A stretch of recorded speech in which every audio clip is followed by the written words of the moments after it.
ہے. کون ہے امیر معاویہ؟ کون ہے یہ جو اب 20 سال خلافت کیا؟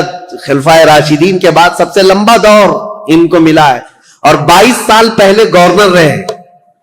کل 42 سال انہوں نے ملک شام کی رسی پکڑی ہے، باغ ڈور سنبھالا ہے. تو 42 سال تک مسلمانوں پر حکمرانی کرنے والے یہ امیر معاویہ کون ہے؟ ان کی تاریخ بھی ضروری ہے.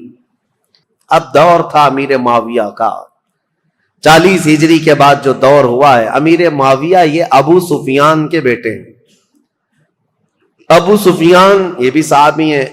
امیر معاویہ کی ماں ہندہ ہے.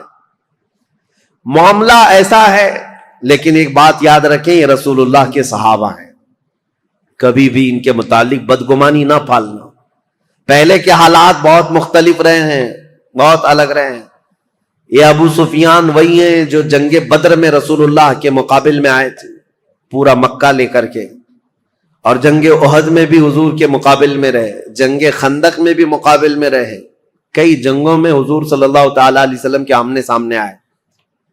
اس وقت امیر معاویہ بھی ان کے ساتھ ہی رہے.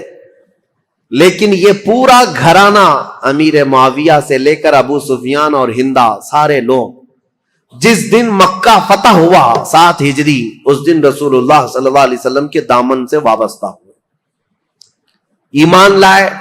اس سے پہلے ایمان لائے ہوئے نہیں تھے. لیکن حضور کا یہ فرمان ہمیشہ یاد رکھنا، میرے آقا نے منبر پر کھڑے ہو کر کے اعلان فرمایا ہے، جو اسلام لاتا ہے، اسلام لانا اس سے پہلے کے سارے کاموں کو ختم کر دیتا ہے. کفر کیا، شرک کیا، گناہ کیا، جو کچھ بھی کیا تھا، لیکن اسلام لانے کے بعد پہلی والی چیزوں کا مواخذہ نہیں کیا جائے گا. اسلام ساری چیزوں کو مٹا دیتا ہے جو اسلام لاتا ہے. یہ فرمان ہمیشہ یاد رکھیں. تو صحابہ کو ان کے پرانے واقعات یاد دلا کر کے کبھی تان و تشنی کا نشانہ نہیں بنانا. بہت سارے ایسے چور آج آئے ہوئے ہیں سوشل میڈیا پہ، یہ خود ذلیل لوگ ہیں، جو ان صحابہ کی بات آتی ہے تو یہ کہتے ہیں کہ یہ لوگ تو دشمنان اسلام میں تھے، ڈر کر کے اسلام لائے تھے. مکہ جب فتح ہوا تو ان کے پاس کوئی چارہ ہی نہیں تھا، اس لیے اسلام لائے. ظالموں، تمہیں کیا خبر کون کس لیے اسلام لایا؟ ایک بات میں آپ کو بتاؤں، حضرت اسامہ بن زید رسول اللہ صلی اللہ علیہ وسلم کے بہت چہیتے صحابی ہیں. حضرت زید بن حارثہ کے بیٹے اسامہ بن زید، یہ اکثر رسول اللہ کے گھر میں بے تکلف آیا جایا کرتے تھے. ایک جنگ میں رسول اللہ نے انہیں بھیجا تھا، کفار و مشرکین سے مقابلہ کرتے کرتے پہاڑیوں سے کچھ لوگ اتر رہے تھے. حضرت اسامہ کے ہاتھ ایک آدمی آ گیا اور حضرت اسامہ نے اس پر تلوار تان لی. سامنے والے نے پڑھا لا الہ الا اللہ محمد رسول اللہ. اس کے باوجود اسامہ بن زید نے اس کو قتل کر دیا. کہا ابھی میرے ہاتھ میں آیا ہے اور کلمہ پڑھ رہا ہے، تلوار اٹھایا ہوں، یہ دیکھ کر کلمہ پڑھ رہا ہے. لیکن جو صحابہ تھے ان کو یہ بات بری لگی. حضور صلی اللہ تعالی علیہ وسلم کے پاس آئے اور اس مسئلے کو رکھا. کہا یا رسول اللہ صلی اللہ علیہ وسلم، آپ کا فرمان تو ہے کہ جب کوئی کلمہ طیبہ پڑھتا ہو تو اس کے خلاف تلوار نہیں اٹھا سکتے، لیکن اسامہ بن زید نے آج ایک ایسے شخص کو قتل کر دیا جو کلمہ پڑھ رہا تھا سامنے. اسامہ بن زید کو حضور نے بلایا. یہ صحیح حدیث پاک ہے، مسلم شریف میں بھی ہے. نبی کریم صلی اللہ تعالی علیہ وسلم نے پوچھا ہے اسامہ کیا تم نے ایسا کیا ہے؟ اسامہ بن زید نے کہا یا رسول اللہ وہ تو ڈر کے مارے کلمہ پڑھ رہا تھا، میں نے جب تلوار اٹھائی تب وہ کلمہ پڑھ رہا تھا. حضور اتنے جلال میں آئے اور کھڑے ہو گئے اور کہا اے اسامہ، کیا تو نے اس کا دل چیر کر کے دیکھا تھا کہ وہ ڈر کر کے پڑھ رہا تھا کہ اللہ کے لیے پڑھ رہا تھا؟ زندگی بھر حضرت اسامہ بن زید کو اس بات کی شرمندگی تھی، قلق تھا، ملال تھا.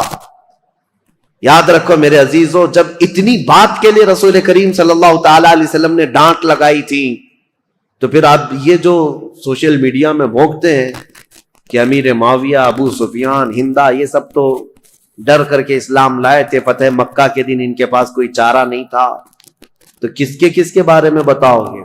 اگر پرانے واقعات نکالو گے تو ابو جہل کے بیٹے اکرمہ رضی اللہ تعالیٰ عنہ یہ بھی ایمان لائے، صحابی ہیں، باپ ابو جہل ہے.